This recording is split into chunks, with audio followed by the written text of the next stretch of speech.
Thanks to the support as a channel member, Graham McDermott. Folks, I've not reminded you of this for a few days, and you know, these suits don't pay for themselves. I really need to get a second one so I don't have to wear this one in every video.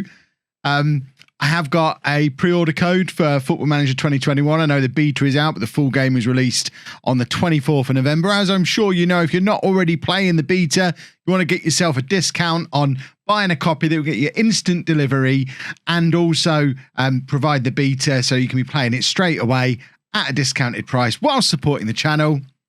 That's all down in the description below. There was probably a less wordy way to say that, but if I start doing stuff off of scripts, you'll realise that I can't read very well, and that will never do.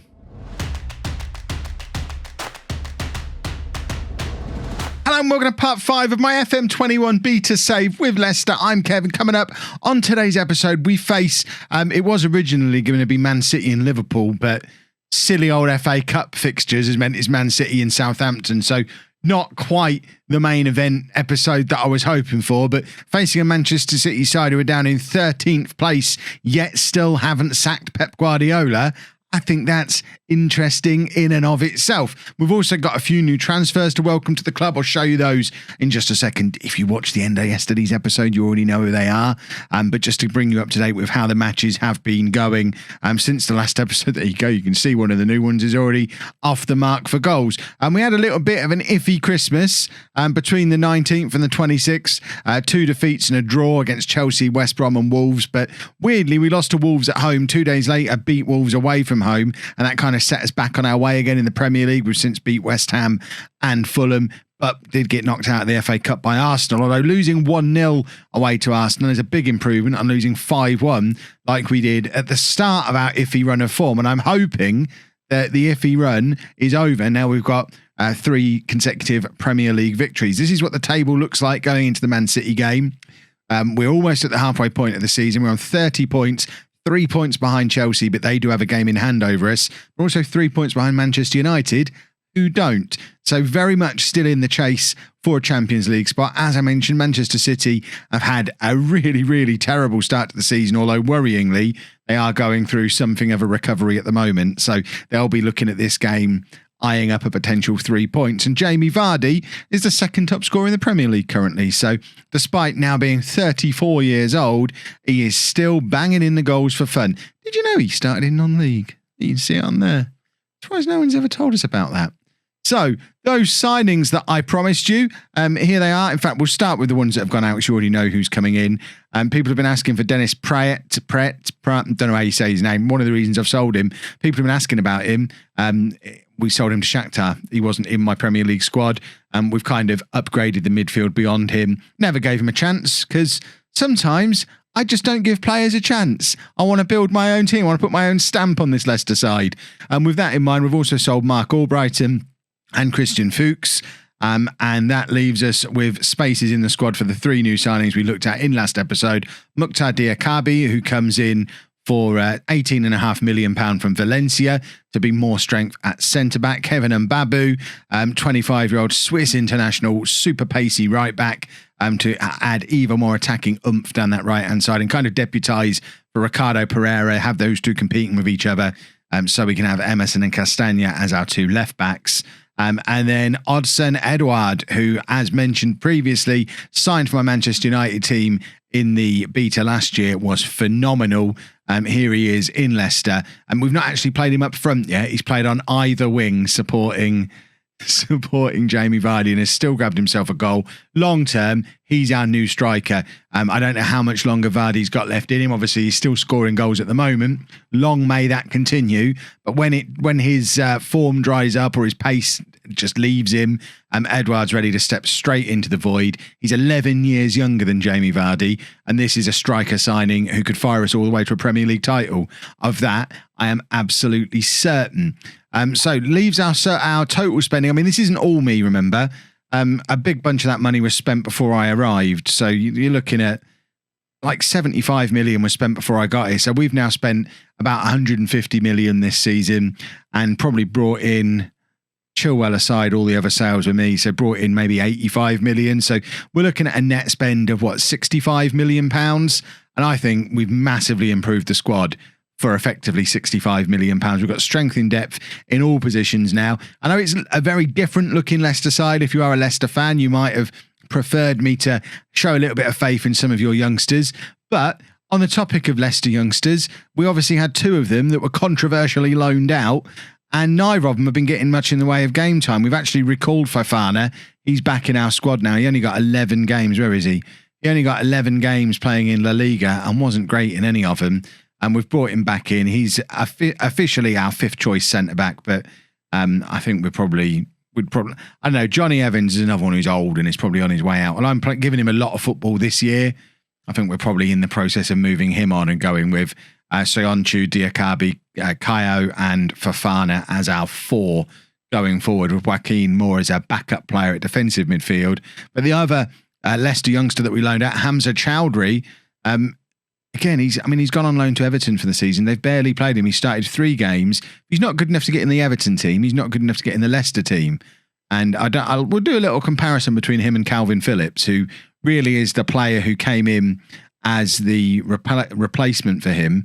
Why can't I find him? Because I'm looking for his first name rather than his surname. If we compare the two of them, you can see that in the Kia, actually, I was going to say in the Kia. Why is it not showing? I don't understand why it's not showing the attributes. We've got all the attributes for both players, so this bit seems like it's broken, but the actual graph still works. So we know Phillips is better mental, aerial, technical, better at attacking. There's no difference between them for vision. Chowdhury's slightly quicker, but physically they're the same. Chowdhury's ever so slightly better defensively, but I would take all these improvements you get from Phillips over being a slightly better defender when we've got Ndidi in the same midfield, who's there to do the majority of the defending. So Chowdhury needs to do something a little bit special in the second half of this season for Leicester. We're Leicester. For Everton, to force his way into my plans for next year. But enough of the transfer and squad management stuff. We're focused now on Manchester City and hoping to pile on a bit more misery. Wouldn't it be fun if it was our fault that Pep Guardiola got sacked? So we're going with Schmeichel in goal, a back four of Emerson, Evans, Diakabi and Pereira.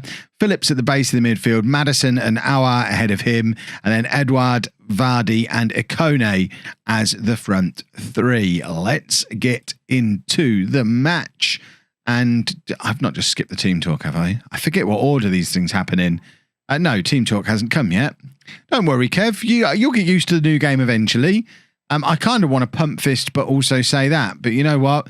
We'll keep our fists to ourselves. We'll hold our arms out and say, keep doing what you've been doing, because the last couple of performances have been really very good, especially as we're bedding in new players again, which we've kind of been doing all season. But we are starting to look like a very good team again. And I want that to continue. Apologies if you can hear the guy cutting his grass over the road. Not a lot I can do. It's not as loud as it would have been if I was in my garage, I guess. But then, about where I used to live, no one ever cut their grass. No one cared around there. I'm in a nice area now. This is the problem. You get a little bit of success, and all of a sudden you're living somewhere where people cut their grass and keep their houses tidy and clean their cars. And I just don't fit in around here. But Jamie Vardy's just got his 16th goal of the season, which is probably more positive news than my admission that I don't like cutting the grass. If anyone wants to cut my grass, but nobody is coming to cut my grass. I'm not telling you where I live. Vardy is in though. Number 16, lovely finishes, lovely through ball as well. There's a lot of lovely through ball in FM21. We got very excited the first time we saw that kind of goal. Now I'm starting to see it more and more. I guess it helps that we've got Vardy up front and midfield options like Aouar, Maddison, Tielemans to slot those through balls in. But we get a lot of beautiful through balls and tidy finishes from Jamie Vardy. And I am absolutely on board for it. What I'm also on board for is, as things stand, and this result puts us back up into a Champions League spot for the first time in a good long while. I mean, Chelsea do have 2 games in hand over us currently, so I mean, we're probably not going to stay there for very long, but I'm enjoying things, right? We want to guard against complacency, so I think I'm going to do it with no gesture. I don't really want to point my fingers and say guard against complacency, because we have played well. Have we got I want some... See, it doesn't tell you what hands on hips does. Hands on hips facing team. I can't imagine I'm ever going to use that, Football Manager, because you've not told me what it does. We're just going to guard against complacency. That's motivated everyone other than Jamie Vardy, which, considering we're a bit of a one-man team, less so now with the new signings, I think. And we've got goals from Edouard now, and Ikone can score goals and has scored plenty of goals as well. So I guess we're not quite so much of a one-man team as maybe we were. But you don't really want to motivate everyone other than Jamie Vardy when he's your top scorer and one of the top scorers in the Premier League. That was a dangerous cross, and it wasn't coped with very well at all. I think our number 14 is Phillips. Is that who that is? No, it's Diakabi, the new boy at the back. That was terrible defending. We've just spent £10 million on him. That was awful. We can't sign a good defender. I'm going to have to start playing Fofana, and you lot are going to give me all the I told you so's when it turns out that after signing, I signed 3 centre-backs now in half a season, and it will turn out we already had one at the club who was better than all of them, who, to be fair, Leicester did spend more on than my 3 combined before the season started. Edouard now, with the chance for a counter-attack. I mean, he's a big lad who's not very quick. He's not ideal out there as an inside forward. I'm toying with the idea of maybe making him a Raumdeuter. Is wide target man still a thing? Realistically, he shouldn't be in the team at the same time as Vardy. But the problem is they're 2 of the 3 best players at the club, star rating wise. I've told them both they're star men and they're both earning oodles of cash. So it's very difficult to leave either of them out. Yeah, I've got myself into this pickle, haven't I? Right. What are we going to do substitute wise? Ikone's going to come off. We're going to bring Barnes on for him and just swap those 2 over. And I am going to make Edouard a Raumdeuter over this side to have a look at, see how he plays in that role. Emerson can come off for Castagna, because he is now my... I don't want to say backup left back, because I'm not sure who's my best left back out of Emerson and Castagna yet, but in my mind now, Castagna, left back, and the other 2, Mbabu and Pereira, they're my 2 right backs. And poor old Justin, he's here too. Aguero's just scored only a 5th goal of the season for Sergio Aguero. What on earth is Pep Guardiola doing wrong to not only be down in the bottom half of the table, but to have only got 5 goals out of Sergio Aguero at this stage of the year? It seems absurd. But I warned you this could be a possibility. They have turned into some good form in the last half dozen games or so, and they are starting to climb back up the league. As you can see, they're only actually 10 points behind us as it stands right now. And we do need to be a little bit careful. Obviously, player for player, quality-wise, they should have us beaten. We're going to get... See, Tielemans is injured at the moment, which is why we can't have him on the bench. This would be the perfect opportunity to get Tielemans on in that midfield. As it is, I'm almost tempted to go to a diamond. You know I love a diamond. But is he any good at playing as an attacking midfielder? Because Barnes could drop back into the midfield. But we could stick Maddison up there. Bear with me. We're having a fiddle. I want to get Edouard up front. This might be something that we toy with a little bit. I want him on the other side, actually. And in fact, I'm going to take him off. See, this is the problem. He can't play central midfield, can he? We really need to be able to bring Tielemans on right now. Unless we go to a 3 at the back and get Soyuncu on. Why can't I just make the change I'm trying? I've already made 3 substitutions. That's why I can't do what I'm trying to do. What have I done here? What are the substitutes? Had I already made them all? Right, cancel all of this. Go back in. What's going on, Kev? Right. So I hadn't already made all my changes. I don't understand what's going on. I've been playing this game for 25 years. I do know where the buttons are, I promise. Right, we're going to get him there. Get him like that. Get him in there. See, it's now coming together. This is what I was trying to do. I don't know what I was doing wrong before. And get these 2 further forward. We've not actually tried this system before, but I just feel like it's a system that could work. Get him dropping between the 2 of them covering. And it just gets Maddison a little bit more involved. And it's an opportunity to get Maddison in his best position, which is an opportunity I am there for. Confirm change. We're only giving it 10 minutes. But I can't believe I'm doing a 3 at the back in a YouTube video. I'm never going to live this down. It's only because Tielemans isn't available. Otherwise, you know this would be a diamond. But I wanted Edouard up front and I wanted Maddison as an attacking midfielder just to see if that helps us get a breakthrough against this City side who are very much getting back into the game. And he's a good player. I don't know. I mean, I haven't made a Wonder Kids list or a top players to sign in FM21 list. If you want a tip though, Sergio Aguero, he's good at scoring goals. That's Kev's tip of the day. Well, 3 at the back there. Conclusive proof. 2 minutes in, 3 at the back doesn't work in FM21. We're going to concede again here, aren't we? 3 at the back really doesn't work. Okay. We won't ever experiment with that again. Tielemans should be back for the second game in the episode was it against Southampton? I think it was. And we should have Tielemans back to have that extra option in midfield. So this could have then become a diamond, which is something we have toyed with a little bit since Edouard's been here. And I think it's silly because we've got some good wide players. Obviously the likes of Barnes, Ikone, but Maddison I still consider an attacking midfielder, even though the game seems to think he's better out wide. But I don't know. Diamond is definitely on the agenda at some point. 3 at the back is definitely not. We have thrown this game away with needless tinkering. And I'm quite proud of the fact it's taken me until episode 5 before I can say that sentence. But this one is on me. We were in good form.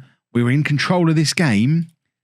And despite not actually being behind, I fiddled and tried something we've never done before, and it hasn't worked. Well played, Kev. We lost to Man City. It's not the end of the world. Should I throw the water bottle? Oh, and that's upset lots of people. Probably the ones who got sprayed. Right. We regroup. Guardiola dismisses suggestions of mind games. How are you still in a job? Let's go and play Southampton. So multiple changes for the Southampton game. As promised, Tielemans is back and he's going to come straight into the team alongside Aouar in there. Origi is also fit again, so he's going to come in on the left for Edouard. I know you lot think I've got a blind spot for Origi. I really like him, especially as the inside forward over here.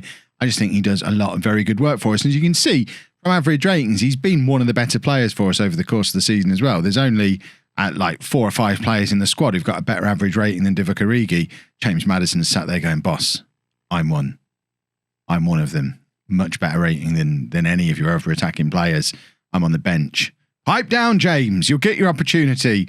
And we've also got Southampton coming in at the back to go alongside Evans. So this is the team. Schmeichel in goal. Emerson, Evans, Southampton and Pereira at the back. Phillips, Tielemans and Aouar in midfield. Origi, Vardy and Ikone are the front 3. Before you all think I've forgotten, Ndidi exists. There's your confirmation. Ndidi's injured. That's why he's not anywhere near the team at the moment. I haven't just decided Calvin Phillips is better than him. Ndidi will definitely be back in the mix again when he's fit. But I think the signings we've done means we were able to have a very strong game-changing bench for games like this. Being able to bring Maddison and Edouard and Barnes off the bench in a situation, if this game needs something, if we need to be able to change things up, that's a much stronger position than, I don't know, who would have been here before to come on? Jose Perez or Kelechi Iheanacho. We've definitely upgraded this squad. Let's show the world what this team is about. What a weird team talk that would be. I think we're actually going to pump our fists and we're going to talk about Southampton not being very good. And we're only 9th for form. We need to fix that. We need a win here. Southampton are not very good. I know we're away from home, but if we've got serious aspirations of getting back into the Champions League this year, which with the amount of money we've spent, I know it's only a net 65 million or so, like we saw, but still, I think we need to be getting back into the Champions League. Because otherwise it does derail future plans a little bit. If we don't have that Champions League money coming in more than anything, I don't think this squad is quite there as a Premier League winning squad yet, as demonstrated by our 6th place finish. So for us to have the money to push on and become a Premier League winning side, which is the goal of the save, we need more money. So I've got more Spenzies. Talking of Spenzies, Gianluigi Donnarumma at AC Milan, I assume this is the case in all saves, is out of contract. His contract is up in the summer. We've tried to bring him in on a free transfer, but he wants £200,000 a week. We just can't afford him. But if you are doing a a top-level team save and you're looking for a good free transfer goalkeeper for the start of your second season, presumably his contract's up at the end of the year in real life. This is where you all tell me, yeah, of course it is, Kev. Everyone knows that. Well, just a reminder, get him on a free transfer in January. If you're a big club who can afford 200 grand a week, you got a good young goalkeeper there. Arguably the best young goalkeeper in the world to come in on a free transfer. And there is Jamie Vardy, who's just about old enough to be Donnarumma's dad. Sort of. With his 17th goal of the season to put us 1-0 up against Southampton. Jamie Vardy's good at football. That's one of the things that I'm learning as part of this Leicester save. It's changing my views on old players in FM. I wonder what impact it's going to have on how I play the game for the rest of the year, having a 34-year-old as still, even with all the money we've spent, we've got a 34-year-old who's obviously our best player and one of the best strikers in the Premier League still. So I might have to have a little bit of a rethink about how soon I bin players off. We all know that's not going to happen. As soon as the Brazilian wonder kids start appearing, the likes of Vardy, they're gone. You're 26, old man, get out of here. We'll be back to normal soon enough, but I am enjoying Jamie Vardy. He does score really rather a lot of goals. Akone, good defensive work there, getting the block in. This is what I like from this particular combination of a front three. They're all hardworking. They're all quick. They're all closed down. And I think this, even with all the players we've brought in, and I know I brought in 2 of these, but even with the most recent batch of signings, this front three, I think, is my first choice front three. Aouar wins the ball back from a loose pass. Vardy plays it into the path of Akone, and there's his 8th goal of the season. Between those two now, 25 goals this season. They're very good. If we just get Origi scoring goals at the same sort of rate, he's not quite at that level. Although, I guess if you count his cup goals, he's probably on almost as many as Akone. So probably the front three's closing in on 30, 35 goals between them. Plus, we've got Edouard as a backup who can cover any of those front three positions. Still the likes of Barnes and Maddison knocking around the place as well. We've got to get in the Champions League. The more I talk about this squad, the more I realise once the players settle, we should be in the Champions League with this squad. Tielemans, all over the top for Vardy. We've seen it a million times before, and I'm surprised he doesn't apply the finish. He actually has a better shot at the second time of asking from a tighter angle, and that puts us very close to, it's not very close. It's on 0.81 for XG. I thought that was going to put us closer to the 1. I'm still not entirely sure when during a move XG updates.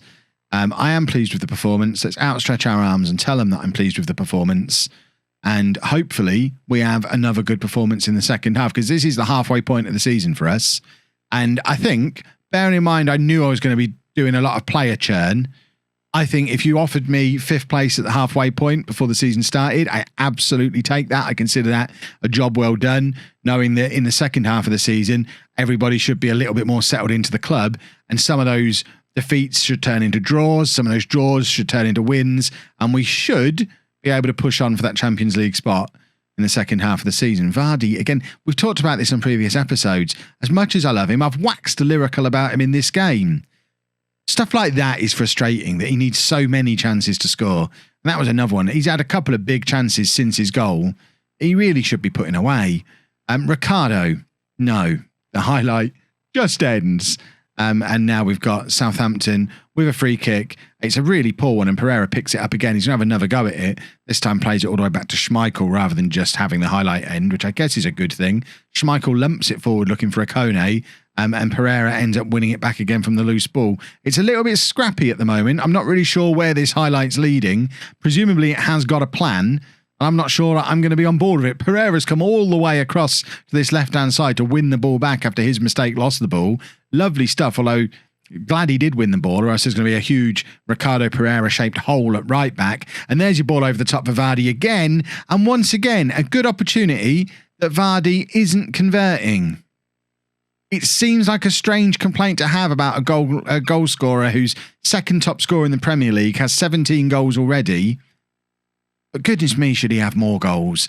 Aouar can't quite get the finish away for himself, but has kept hold of the ball. There's Pereira, who's got much further forward than usual.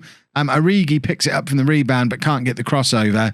And Southampton get away with it a little bit again. I do feel like we probably need a third goal just to kill this game off, because you've got to believe if Southampton grab a goal here, they're going to think they're getting back into the game, and I don't really want to open that door for them. So if we could grab a third, boys, that'd be lovely. Akone, committed himself and then didn't get there, and it's given Southampton possession of the ball again.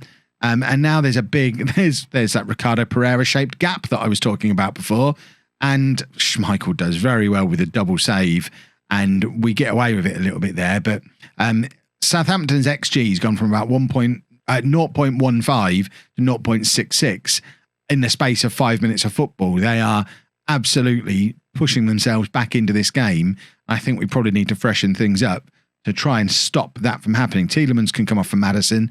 It's an easy substitution to make. Origi can come off for Barnes. Another very easy substitution to make. We'll keep the other one in our back pocket for now as we monitor fitness levels. Ikone's tiring. Vardy just seems to have an engine that goes on forever. But Emerson, Phillips, there's a few of them who might benefit from a substitution.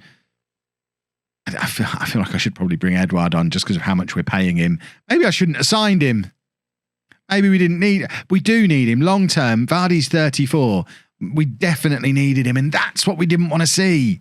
78 minutes on the clock, and Southampton are now back in this game. It's 2-1 to us, but it has been all Southampton in this second half. And at the moment, if there's a fourth goal in this game, it really does feel like it's going to come for them, and that's not ideal for us. Maybe it is time for Edouard to come on and see if in those last 10 minutes he can apply a finish to one of these chances that Vardy keeps missing.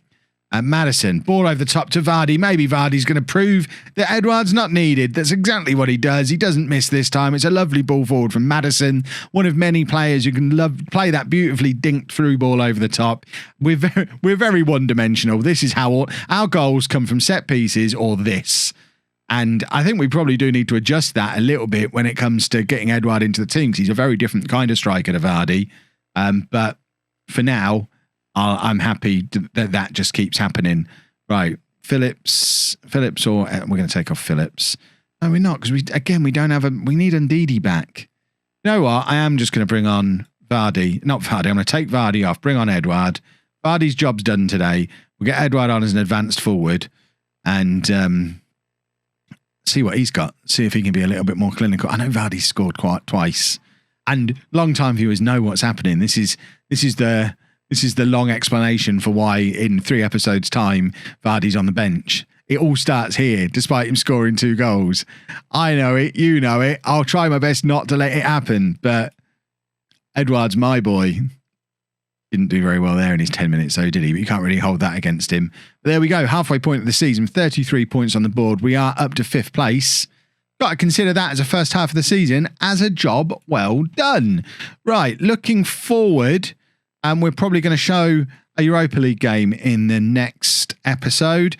Probably the second leg against Granada, and then either Brighton or Sheffield United. Do 1 Europa League game, 1 league game, as we look to continue our push towards the Champions League and hopefully continue into the latter stages of the knockout rounds of the Europa League as well.